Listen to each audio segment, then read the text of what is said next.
So మళ్ళీ అక్కడ లక్కీగా నేను తగ్గాలని. మీ ఇద్దరు అబ్బాయిల కోరిక మీరు మళ్ళీ సినిమాల్లో ఉండాలనా? పక్కా. అంటే ఇప్పుడు నేను షోకి వస్తున్నప్పుడు కూడా నాన్న రాజకీయాలు వద్దు నాన్న, ప్లీజ్ నాన్న, సినిమా చేయి నాన్న, చిన్నోడు రిక్కీ. నేను అదే నాకు ఇప్పుడున్న మనకున్న ఏర్పడ్డ ఈ జనరేషన్ ఫ్యాన్ బేస్, పిల్లలు నన్ను అభిమానించేవాళ్ళు, ఫ్యాన్ బేస్ అనే మాట పెద్దదే అవుతుందేమో కానీ నన్ను అభిమానించేవాళ్ళు అందరూ కూడా వాళ్ళు కోరుతుంది ఏంటంటే, వద్దు సార్ మనకదే, వీళ్ళు మారరు, మీరు సినిమాలు చేయండి సార్, మీ సినిమాలన్నీ ఇప్పుడు మళ్ళీ టీవీలో వేస్తున్నారు సార్, మళ్ళీ మొత్తం చూసిన తర్వాత అయ్యో ఇంత ఓటీటీ వచ్చిన తర్వాత మీరు చేయలేదు సినిమాలు, ఓటీటీకి ముందు తెలియదు నాకు. ఇప్పుడు ఓటీటీ వచ్చింది కాబట్టి మీకు మళ్ళీ ఒక ప్రపంచం క్రియేట్ అయినట్టే.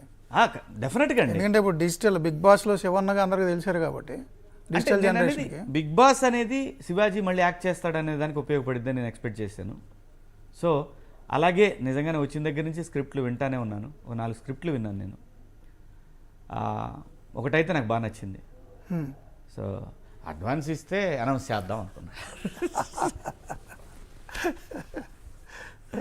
సో వింటున్నారు బాగా స్టోరీలు? వింటున్నానండి. ఈరోజు కూడా ఒక అబ్బాయి ఫోన్ చేశాను, చూడు నాన్న మన దగ్గర ప్రొడ్యూసర్లు లేరు, మనమే కొత్త, మనమే బాబు అనే పరిస్థితిలో ఉన్నాం ఇప్పుడు.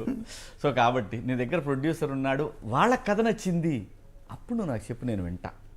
నేను ఎవరికైనా ఇదే చెప్తున్నా అండి, నా దగ్గర ప్రొడ్యూసర్ లేరు.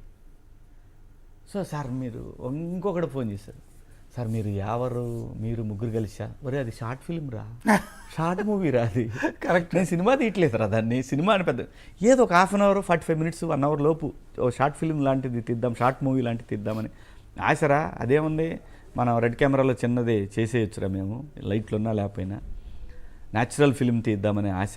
అది ఎంతవరకు ఇద్దో లేదు తెలీదు. మళ్ళీ మేము ముగ్గురు అండి, స్పై, టైటిల్ కూడా స్పై. ఎవడన్నా రిజిస్టర్ చేసుకున్నాడు అనుకోండి, ఇంకోటి పెడతాం దాని కింద, అదే కదా శివాజీ శివన్నాసి స్పై అంటారు, అంతే, ఏదో ఒకటి పడుద్ది ఎంతసేపు. సో ఆ యాంగిల్లో ప్రస్తుతం అయితే ఆలోచనలు కూడా అలా ఉన్నాయి మూర్తి గారు. సో రీఎంట్రీ మళ్ళీ కంబ్యాక్ అయితే బిగ్ బాస్ అయిపోయింది కదా, రీఎంట్రీ స్క్రీన్ మీద కనపడ్డాను కదా, ఇంకా రేపు 5వ తారీఖున మళ్ళీ ఇది. సో శివన్న క్యారెక్టర్లు రాసుకోవచ్చు అందరూ బ్రహ్మాండంగా, ప్లీజ్ రాయండి. అంటే నేనది ఏదో పోయి పక్కన నిలబడి అలా కాదు, వద్దు, నాకు ఆ డబ్బులు కూడా వద్దు. ఎందుకు ఒక్కటి బిగ్ బాస్కి వెళ్ళి నాకు నేను నేర్చుకుంది ఇంకోటి ఏంటో తెలుసా మూర్తి గారు, నాకు ఎప్పుడు నా అంతరాత్మ చెప్తూనే ఉండేది,